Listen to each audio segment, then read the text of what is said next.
Hello বন্ধুরা, কেমন আছো সকলে? আজ সরস্বতী পুজো, তাই সকালে করে স্নান করে আমার ঘরে ছোট্ট সরস্বতী মাকে পুজো করে নিয়েছি।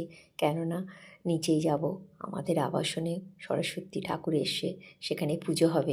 আমাদের আবাসনের মণ্ডপটা খুব সুন্দর সাজানো হয়েছিল, আর মায়ের মুখটাও কিন্তু খুব মিষ্টি ছিল।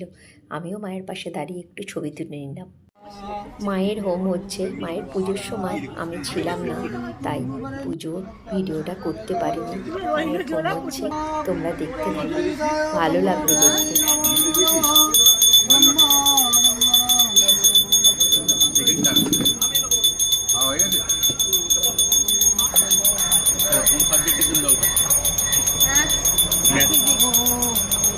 ভালো লাগে আমার হোম দেখতে বন্ধুরা। আমরা মহিলারা মিলে আড্ডা দিচ্ছিলাম, বাচ্চারা রং বেরঙের পোশাক পরে ঘুরে বেড়াচ্ছিল, দেখতে বেশ ভালো লাগছিল। এদিকে দেখো, মায়ের অঞ্জলি শুরু হয়ে গেছে, বাচ্চারা মায়ের অঞ্জলিও দিচ্ছে। প্রত্যেক বছর আমাদের খিচুড়ি ভোগ খাওয়ানো হয়, আমরা সকলে মিলে একসাথে বসে খিচুড়ি ভোগ খাই।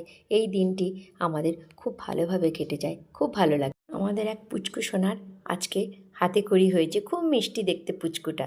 এদিকে মা ও ছেলে মিলে একটু মাঠের মধ্যে ছবি তুলে নিলাম, একটু সেলফি তুললাম, বন্ধুরাও সকলে মিলে একটু একটু ছবি তুলে নিলাম। এইভাবেই সারাটা দিন আমাদের কেটে গেল।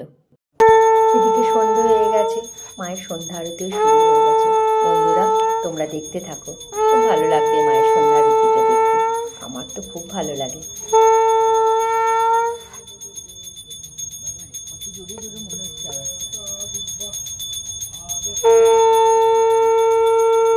মাকে সকলে মিলে প্রণাম করে নাও। আমার এই ছোট্ট ব্লগটি তোমাদের ভালো লাগলে তোমাদের দেখার জন্য অনুরোধ রইল। সকলে ভালো থেকো। আজ এই পর্যন্ত, টাটা।